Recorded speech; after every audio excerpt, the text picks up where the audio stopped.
नमस्कार, मी तृप्ती पालकर. मनी टाइम मध्ये आपल्या सगळ्यांचं स्वागत. अमेरिकेचे राष्ट्राध्यक्ष डोनाल्ड ट्रम्प ऑटो सेक्टरवरती सरसकट 25% टेरिफ लावण्याची त्यांनी घोषणा केलेली आहे. या घोषणेचे परिणाम भारतीय ऑटो क्षेत्रातील कंपन्यांवरती होणार आहेत. त्यामुळे आज ऑटो सेक्टरच्या शेअर्समध्ये पडझडही झालेली आहे. याशिवाय बिझनेस विश्वातल्या बातम्यांनी मनी टाइमची सुरुवात करूयात.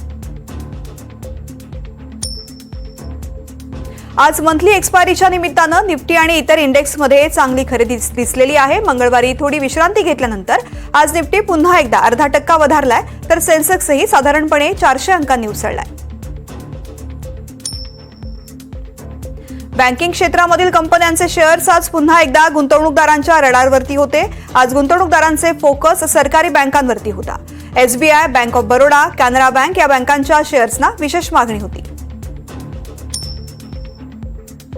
ट्रम्प प्रशासनाने अखेर ऑटो क्षेत्रावरती 25% टॅरिफ लावण्याचा निर्णय जाहीर केला. म्हणजेच इतर देशांशी कोणतेही इतर करार असतील तरी सुद्धा ऑटो क्षेत्रावरती सरसकट 25% अतिरिक्त टॅरिफ लावला जाईल अशी घोषणा प्रशासनाने केली आहे. याचा परिणाम जगभरातल्या ऑटो कंपन्यांच्या शेअर्सवरती काल रात्रीपासून दिसून आलाय.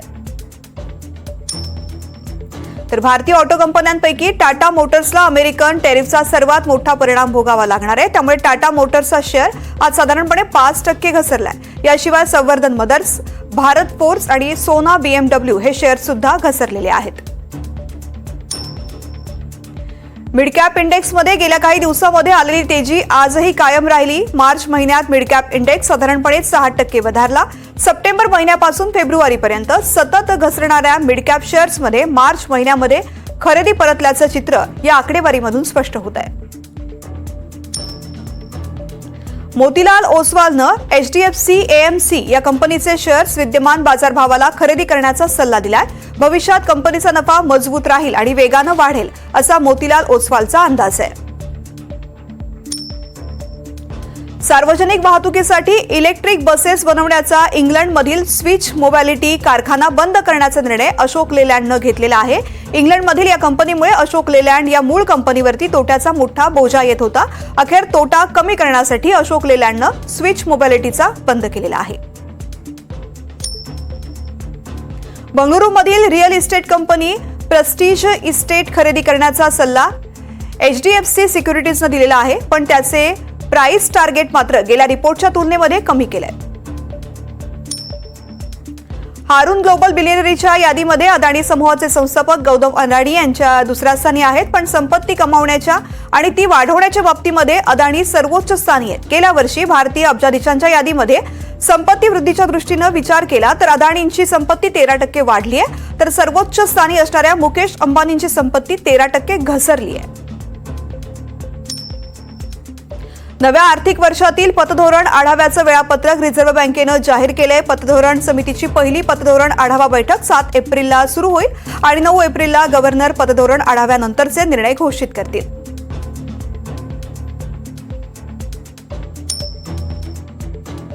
बिझनेस विश्वातल्या या बातम्या पाहिल्यानंतर आता चर्चेकडे वळूयात.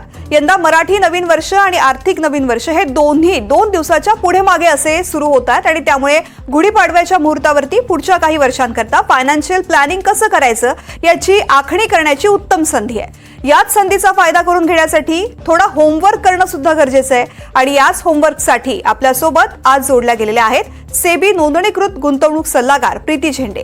प्रीतीजी, मनी टाइम मध्ये खूप खूप स्वागत आहे. धन्यवाद. थेट विषयाला सुरुवात करूयात.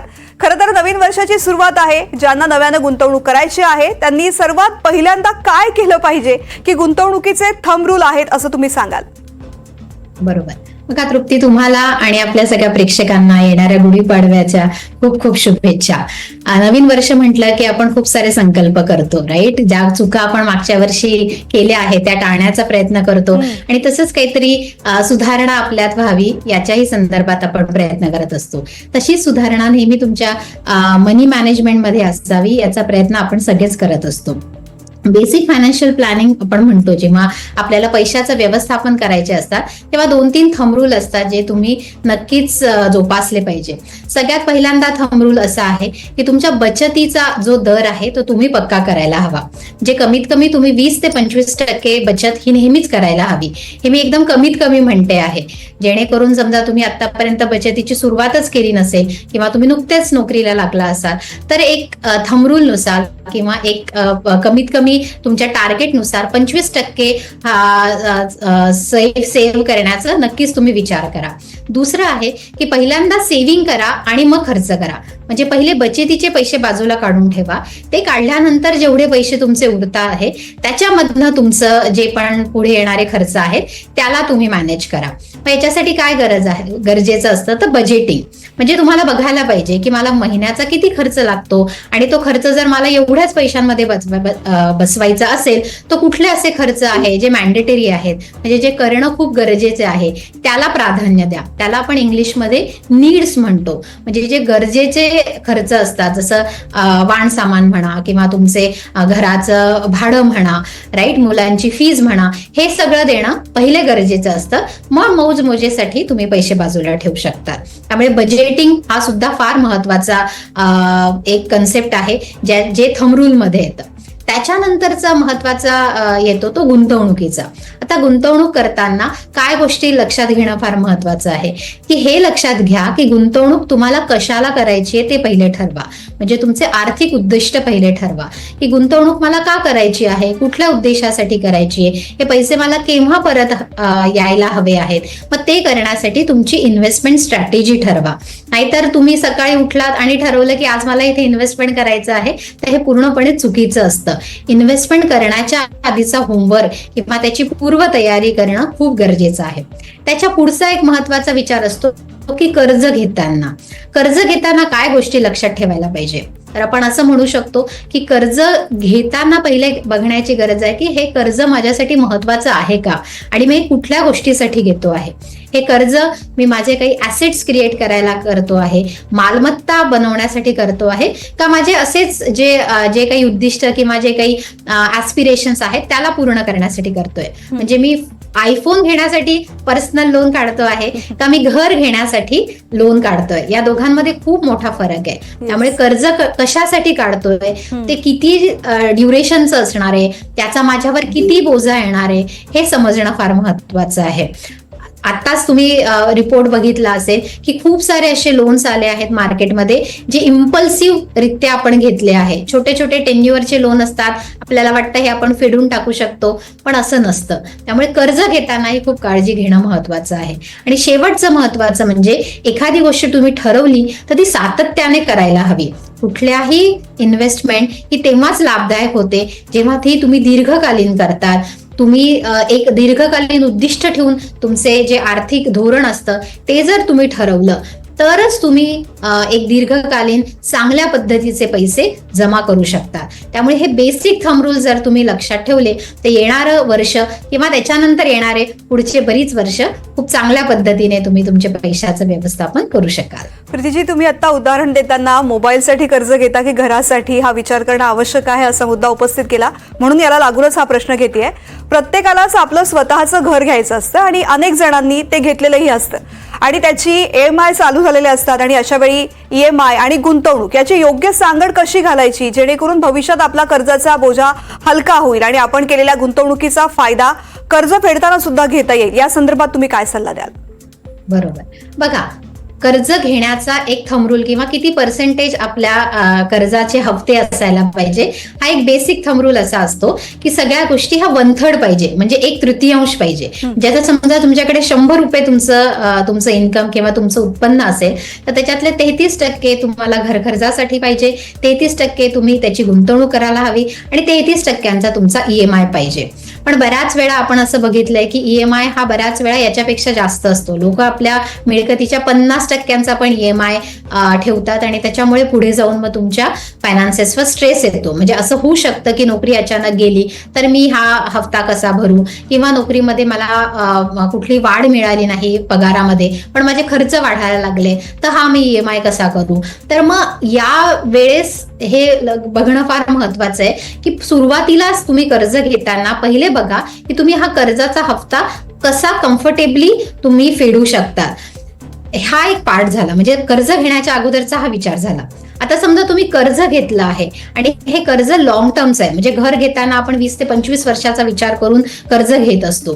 त्याच्या वेळेस आपण हे रेग्युलर जे हफ्ते भरत असतो त्याच्यामध्ये इंटरेस्ट कंपोनंट पण असतो. म्हणजे समजा तुम्ही 20 वर्षाचा विचार केला तर जेवढं आपण प्रिन्सिपल पेमेंट करतो ते किंवा त्याच्यापेक्षा जास्त आपण इंटरेस्ट पे केलेलं असतं.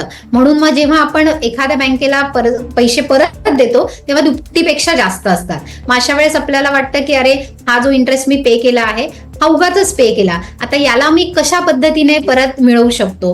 तर सिंपल थंब रूल असा आहे की तुमच्या EMI चा 10% समजा तुम्ही हिस्सा long term large cap fund मध्ये जरी गुंतवला आणि तो तुम्ही गुंतवत राहिला सातत्याने, तर असा एक चान्स आहे किंवा अशी एक प्रॉबॅबिलिटी आहे की तुम्ही जे इंटरेस्ट आतापर्यंत पे केलं आहे ते तसंच्या तसं किंवा तेवढं तरी तुम्हाला परत मिळू शकतं त्या गुंतवणुकीनुसार.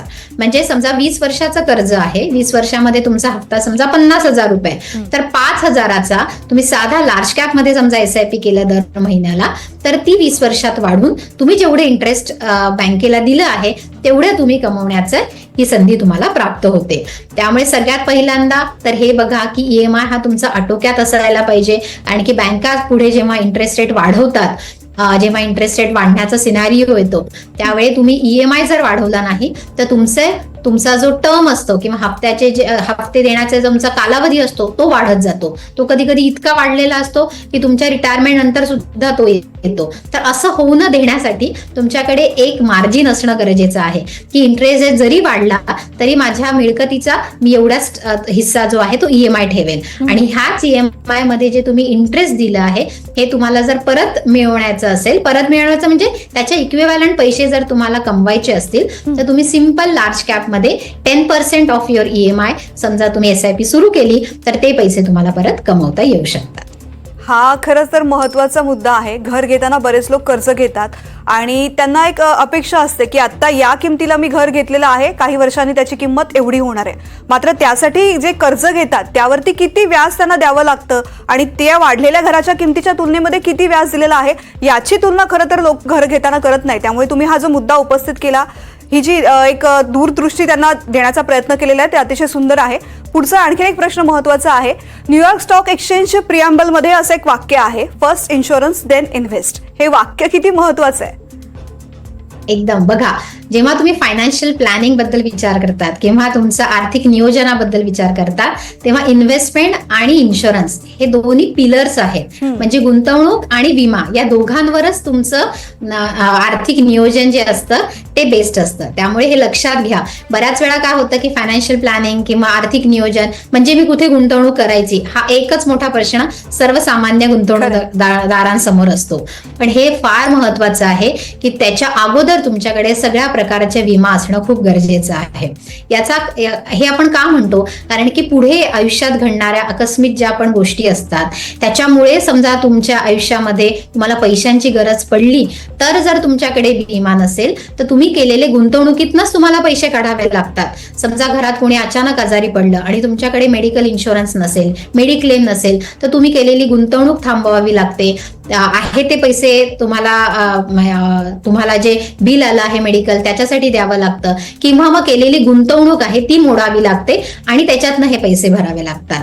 तुम्ही कमवतात, अचानक समजा कमवड्या माणसाला काय झालं तर तुमच्याकडे समजा जीवन विमा नसेल तर तुमच्या फॅमिलीने, तुमच्या कुटुंबाने कोणाकडे बघायचं? त्यांच्याकडे जे पैसे तुम्ही जेवढे जमवले असतात तेवढ्यावरच त्यांचं भागणार नाही पुढचे काही वर्ष.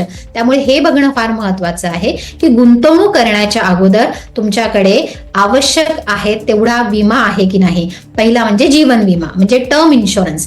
बऱ्याच वेळा आपण जीवन विमा जेव्हा म्हणतो, लाईफ इन्शुरन्स म्हणतो तेव्हा आपण ULIP, whole life policy, traditional policy, money back policy अशाच गोष्टींचा विचार करतो. पण या प्रकारचा विमा हा प्युअर विमा नसतो. म्हणजे याच्यामध्ये गुंतवणुकीचा पार्ट असतो आणि त्याच्यामुळे तुमचं जे प्रीमियम असतं इन्शुरन्सचं ते खूप जास्त असतं आणि त्या तुलनेत तुम्हाला मात्र ॲडिक्वेट कव्हर मिळत नाही. म्हणजे तुमचा जीवन विमाचं जे सम ॲश्युअर्ड असतं ते खूप कमी असतं आणि म्हणूनच तुम्हाला जर लाईफ इन्शुरन्स किंवा जीवन विमा घ्यायचा असेल तर त्याच्यासाठी टर्म इन्शुरन्स हाच एक कन्सेप्ट आहे किंवा हाच एक विमा आहे जो तुम्ही कमीत कमी प्रीमियम मध्ये जास्तीत जास्त विमा मिळवू शकता. त्यामुळे लाईफ इन्शुरन्सचा जेव्हा विचार करा तेव्हा टर्म इन्शुरन्स घ्या. टर्म इन्शुरन्स घेताना हे लक्षात घेणं महत्वाचं आहे की जोपर्यंत तुम्ही कमवाल तोपर्यंतच याची टर्म असायला पाहिजे. म्हणजे समजा तुम्ही 60व्या वर्षी रिटायर होत असाल तर 85 पर्यंतचा इन्शुरन्स काही उपयोगाचा नाही. कारण की insurance is a mechanism to replace your income. म्हणजे इन्शुरन्स ही एक अशी पद्धत, अशी एक व्यवस्था आहे त्याच्यामध्ये तुम्ही नसाल तर ते पैसे जे तुम्ही कमवाल त्याला कोण रिप्लेस करतं तर इन्शुरन्सची अमाऊंट. ज्यावेळेस तुम्ही रिटायर झाला असाल त्याच्या वेळेस तुमच्यावर कोणीच फायनान्शियली डिपेंडंट नसेल तर तुम्हाला इन्शुरन्सची गरज नसते. या छोट्या छोट्या गोष्टी लक्षात ठेवणं फार गरजेचं असतं. त्यामुळे जोपर्यंत तुम्ही कमवत आहात तोपर्यंतच इन्शुरन्स घ्या. त्या अवधीमध्ये तुम्ही गुंतवणूक करून चांगल्या प्रकारे तुमचं नेटवर्क पण वाढवा. मेडिकल इन्शुरन्स तुमच्यासाठी, तुमच्या कुटुंबातल्या प्रत्येक व्यक्तीसाठी आवश्यक आहे. मग तुमचे आई वडील म्हणा, तुमची बायको म्हणा, तुमची मुलं म्हणा, या सगळ्यांचा याच्यात विचार करायला हवा. आणि त्याच्याच बरोबर एक पर्सनल ऍक्सिडेंट पॉलिसी म्हणजे अपघाती विमा घेणं पण महत्वाचं आहे. कारण की याच्यामध्ये डिसॅबिलिटी कव्हर मिळतं. म्हणजे उद्या समजा तुमचा अपघात झाला आणि तुम्ही काही कारणाने काम करू शकणार नसाल, तात्पुरतं किंवा परमनंट, तर अशा वेळेस तुम्हाला हा इन्शुरन्स जो असतो तो थोडे पैसे तुम्हाला देतो. त्यामुळे जो लॉस ऑफ जॉब किंवा लॉस ऑफ इन्कम जे असतं ते समजा टेम्पररी असेल तर तुम्हाला 2 वर्ष याच्यातनं थोडे पैसे मिळतात. त्यामुळे हे तिन्ही विमा खूप महत्वाचे आहे. क्रिटिकल इलनेस हा विमाही महत्वाचा तेव्हा येतो ज्यावेळेस तुमच्या वंशामध्ये समजा अशा प्रकारचे काही डिसीजेस असतात ते वंशपारंपरिक पद्धतीने येण्याचे चान्सेस असतात. त्यामुळे हा चौथा पण विमा जो आहे तो घेणं फार महत्वाचं आहे. त्यामुळे हे 4ही विमा तुमच्याकडे असल्यावरच तुम्ही गुंतवणूक सुरू करणं हितावह असतं. प्रीतीजी, आपण इन्शुरन्स आणि इन्व्हेस्टमेंट हे किती महत्त्वाचं आहे हे प्रेक्षकांना समजावून सांगतोय. मात्र उदाहरणाने जर ते समजून सांगितलं तर मला वाटतं प्रेक्षकांना जास्त छान पद्धतीने कळेल. तर एखादं उदाहरण आपण घेऊयात. जसं की एखाद्या कुटुंबामध्ये जर ते चौकोनी कुटुंब असेल, म्हणजेच तिथे आई बाबा आहेत, 2 मुलं आहेत, त्यांचे आई वडील आहेत किंवा त्यांच्यापैकी एक असे 5-6 जणांचं कुटुंब आहे आणि त्यापैकी 2 जण कमावतात. तर मग अशांनी वर्षाच्या सुरुवातीला एकत्र बसून आपल्या आर्थिक गरजांची मांडणी कशी केली पाहिजे? नक्कीच. बघा, फायनान्शियल प्लॅनिंग किंवा पैशाचं व्यवस्थापन हे कुटुंबाला लक्षात घेऊन करणं गरजेचं आहे. बऱ्याच वेळा असं पण बघण्यात येतं की घरातला कर्ता पुरुषच फक्त या गोष्टींमध्ये इन्व्हॉल्व्ह असतो आणि तोच सगळे निर्णय घेत असतो. पण तुम्ही जे इन्व्हेस्टमेंट करता, तुम्ही जी गुंतवणूक करतात ती जर तुमच्या कुटुंबालाच माहीत नसेल तर तुम्ही नसल्यावर असं पण बघण्यात आलंय की कुटुंबाला माहितीच नसतं की कुठे इन्व्हेस्टमेंट केली आहे, किती विमा काढलाय, त्यामुळे ते क्लेम करू शकत नाही. त्यामुळे सर्वात पहिले लक्षात घ्या की ज्यावेळेस तुम्ही गुंतवणूक करताय, तुम्ही विमा काढताय, त्यावेळेस संपूर्ण कुटुंबाला याची कल्पना देणं खूप गरजेचं आहे. याचं नॉमिनेशन करणं खूप गरजेचं असतं. यांचे फिजिकल कॉपी, हार्ड कॉपी तुम्ही कुठे ठेवल्यात हे सांगणं खूप गरजेचं असतं. त्यामुळे तुमच्या पत्नीला, तुमच्या आईवडिलांना, तुमचे मुले जर जाणते असतील तर त्या सगळ्यांना घेऊन बसा. मी आतापर्यंत गुंतवणूक जी केली आहे त्याचं त्यांना सविस्तर माहिती द्या, करणाऱ्या गुंतवणुकीची माहिती द्या.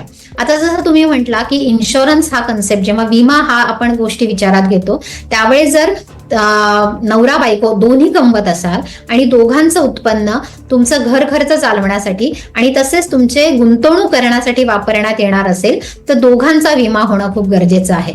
बऱ्याच वेळा असं बघण्यात येतं की बायको जरी कमवत असेल तरी तिचा विमा उतरवण्याचा किंवा तिचा जीवन विमा उतरवण्याचा कल खूप कमी असतो. बऱ्याच वेळा आपण असं विचार करतो की बायकोचं इन्कम काय कमी आहे किंवा ती पुढे करेल की नाही हे माहित नाही, पण असा विचार करतच तिचंही वय वाढतं आणि नंतर तिचा जो जॉब असतो तो चालू राहतो आणि त्याच्यात तिचा पगार वाढ पण होत असते. पण जर तुम्ही योग्य वयामध्ये तिचा विमा काढला नाही तर मग पुढे विमा मिळणं खूप कठीण असतं. त्यामुळे हे बघणं फार गरजेचं आहे की बायकोने किंवा नवऱ्याने सुद्धा, ज्याचा पण पगार कमी जरी असेल तरी त्याचे पैसे जर तुम्ही विचारात घेत असाल तर त्यांचा विमा होणं गरजेचं आहे. मग आयुर्विमा किंवा जीवन विमा हा फक्त कमवत्याच माणसाचा काढा.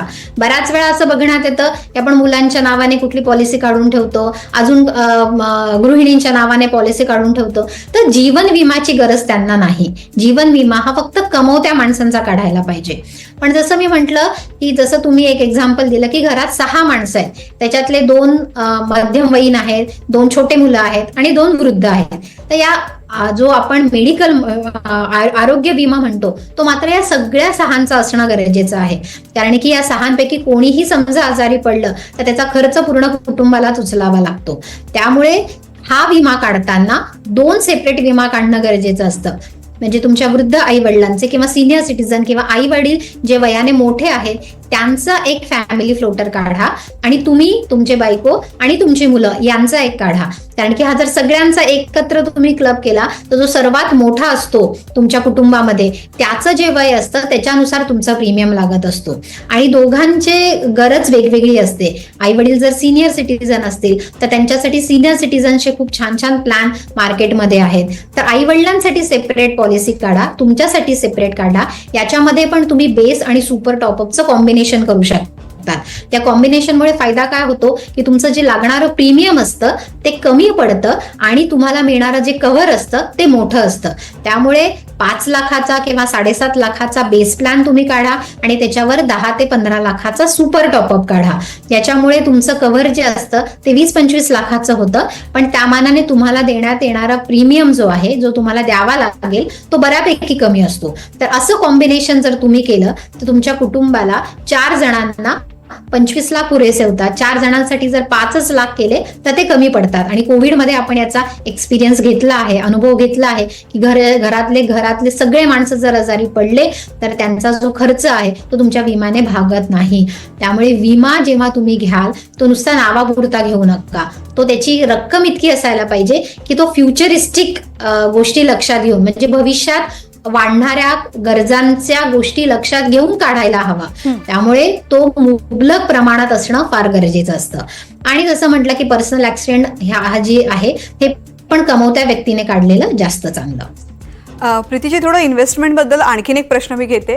पूर्वीचा एक काळ असा होता की जेव्हा शेअर मार्केटबद्दल लोकांना प्रचंड भीती वाटायची, म्हणजे पैसे गुंतवायचेच नाहीत असा बऱ्याच जणांचा दृष्टिकोन होता. मात्र कोरोनानंतर थोडी परिस्थिती बदललेली आहे. विशेषतः 25 ते 40 या वयोगटामधले लोक जे आहेत ते शेअर्स ट्रेडिंग किंवा ऑप्शन ट्रेडिंगचा ट्रेंड त्यांच्या दरम्यान वाढत चाललेला आहे. पण ट्रेडिंग किंवा इन्व्हेस्टमेंट यामध्ये नेमका काय फरक आहे, या निमित्तानं लोकांना हे सुद्धा माहिती होणं अत्यंत आवश्यक आहे. या संदर्भात थोडीशी माहिती सांगा. बरोबर. बघा, आपल्याकडे ना 2 प्रकारचे लोक बघण्यात येतात. एक म्हणजे शेअर मार्केटला सट्टा मार्केट समजून त्यालापासून कोसो दूर राहणारे लोक आहेत, राईट. आणि एक असे लोक साधारणतः नववर्ग जो आपण नवतरुण आपण म्हणतो ते लोक असे असतात की याच्यातनं झटपट पैसा कसा कमवता येईल असं बघतात या गोष्टींकडे, राईट. हे दोघही गोष्टी एक्स्ट्रीम आहेत. या दोघही गोष्टींना सोडून एक सुवर्ण मध्य साधणं खूप गरजेचं आहे. बघा, शेअर मार्केट हा सट्टा बाजार नसतो. डेफिनेटली याच्यामध्ये आपण असं म्हणू शकतो की काही उतार चढाव येतात किंवा सप्लाय आणि डिमांडच्या नुसार तुम्हाला मार्केटचं जे व्हॅल्युएशन्स आहे ते ठरत असतं. पण याच्यामध्ये पण काही गोष्टी हा मॅथमॅटिकली वेने किंवा सायंटिफिक वेने किंवा स्टॅटिस्टिकल वेने चालत असतं. त्यामुळे याच्यामध्ये आणि आजकालच्या तर टेक्नॉलॉजीमुळे याच्यामध्ये मॅनिप्युलेशन करणं किंवा खूप जास्त गफले करणं याचं प्रमाण खूप कमी होत चाललंय. सेबी, RBI, गव्हर्नमेंट याचं खूप कीन वॉच असतो, याच्यावर लक्ष ठेवतात. त्यामुळे जर तुम्हाला असं वाटतं की ह्या सट्टा बाजारासारखं इरेग्युलर आहे किंवा इलिगल आहे तर तसं नाहीये. हे तुम्हाला सिस्टमॅटिकली इन्व्हेस्टमेंट करून तुम्ही दीर्घकालीन संपत्ती याच्यात नक्कीच बनवू शकतात आणि त्यालाच इन्व्हेस्टमेंट म्हणतात. जेव्हा तुम्ही गुंतवणूक ह्या गोष्टीचा विचार करतात, ही गुंतवणूक ही नेहमी दीर्घकालीन असणं गरजेचं आहे किंवा तुमच्या ध्येयाला निगडीत असणं गरजेचं आहे. वेळेस ज्यावेळेस तुम्ही ट्रेडिंग करता त्यावेळेस तुम्ही काय करतात, स्पेक्युलेशन करत असतात. स्पेक्युलेशन म्हणजे प्रोबॅबिलिटीवर चालतं. एखादी गोष्ट मला मिळेल तर मिळेल, नाही मिळेल तर नाही मिळेल. पण ज्यावेळेस नाही मिळेल जेव्हा आपण विचार करतो तो तुम्हाला लॉस मध्ये घेऊन जातो. त्याचं खूप मोठं नुकसान तुम्हाला झेलावं लागतं. एक गोष्ट लक्षात घ्या, शेअर ट्रेडिंग किंवा शेअर मार्केट कमॉडिटी ट्रेडिंग याच्यामध्ये तुमचे स्वतःचे कष्टाने कमवलेले पैसे ऍट स्टेक असतात. इथे आपण कुठल्याही प्रकारचं गेम खेळत नाहीये किंवा कुठल्याही प्रकारचा पत्त्यांचा डाव नाहीये की जे आपण मजा म्हणून करतोय. याच्यामध्ये खरे पैसे गुंतवलेले असतात. खरे पैसे तुम्हाला परत द्यावे लागतात जर तुम्ही ऑप्शन ट्रेडिंग किंवा FNOs या गोष्टींकडे गेला. या गोष्टींपासून दूर राहा. जसं आपल्याला लहानपणी सांगितलं जातं की विषयाची परीक्षा घेऊच नाही, म्हणजे त्याच्यापासून जर तुम्ही दूर राहिलं तर कुठल्याही प्रकारची दुर्घटना घडण्याचे चान्सेस नसतात. त्यामुळे सामान्य गुंतवणूकदारांना या गोष्टींची स्ट्रॅटेजी समजणं खूप कठीण असतं. क्विक मनी, लगेच मिळणारा पैसा, हातात खेळणारा पैसा, या गोष्टींचा विचार करून जर तुम्ही ट्रेडिंग करत असाल तर त्याच्यापासून दूर राहणं फार गरजेचं आहे. कारण की ट्रेडिंग करायला तुम्हाला खूप शिकावं लागतं, त्याचंही ज्ञान संपादित करणं खूप गरजेचं आहे. प्रोफेशनल मला आणखीन एक प्रश्न तुम्हाला विचारायचा आहे आणि खरं तर कार्यक्रमाची वेळ संपत आलेली आहे, त्यामुळे तुम्हाला थोडंसं थांबवते आणि पुढचा प्रश्न घेते. नव्या वर्षामध्ये गुंतवणुकीचा एखादा नवीन पर्याय तुमच्या बघण्यात आला असेल तर, म्हणजे पारंपरिक म्युच्युअल फंड किंवा FD किंवा शेअर्स किंवा सोनं चांदी, यामध्ये हे 3-4 पर्याय आहेत त्याच्या व्यतिरिक्त एखादा चांगला पर्याय असू शकतो का ज्याच्यामध्ये नियमितपणे गुंतवणूक करून दीर्घकालीन फायदा मिळू शकेल? बघा तृप्ती, तुम्हाला मी सांगते की हे जे तुम्ही पर्याय सांगितले ना, हे पर्यायच इनफ आहे तुम्हाला चांगले पैसे कमवण्यासाठी. दरवेळेस नवीन काहीतरी मी घेऊन येईल आणि आपण मार्केट घेऊन येईल आणि त्याच्यातनं आपण गुंतवणूक करू, हा विचार चुकीचा आहे. कारण की जर तुम्ही बघितलं की नवीन नावाने येणारे गोष्टी ज्या असतात ते जुन्याच पद्धतीचे असतात, फक्त नाव लेबलिंग वेगळं असतं पण त्याचा बेस किंवा त्याच्या मागे ऍक्च्युअली कशात गुंतवणूक करतात तर त्या जुन्याच पद्धतीत करतात. Boring investment is only going to help you out. त्यामुळे हे लक्षात घ्या की या महत्वाच्याच गोष्टी आहेत, याच्यातनं इन्व्हेस्टमेंट करा.